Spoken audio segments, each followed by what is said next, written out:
बिस्मिल्लाहिर्रहमानिर्रहीम। अस्सलामुअलैकुम। अवां ॾिसी रहिया आहियो जीजलमां न्यूज़ HD। ख़बर शामिल कयूं था। रिपोर्ट कर रहे हैं फ़कीराबाद में प्यार अली इमारत फ़कीराबाद वेझो गोश्त बख्शगाह में नायब मुख्य खलीफ़ा फ़कीर सरदारज़ादा अमीर बख्शगाह जी आमद।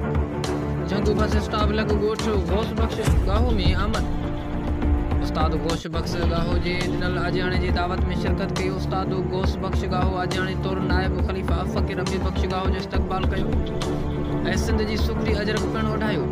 मौक़े ते गाह क़ौम जा मुअज़्ज़िज़ शख़्स पिणु मौजूदु हुआ। नायब खलीफ़ा फ़कीर अमीर बख्शगाह गाह क़ौम जे लाइ ख़ुसूसी दुआ कई। उन खां अलावा सिंध पाकिस्तान जी बका सलामती लाइ पिणु दुआऊं घुरी वई।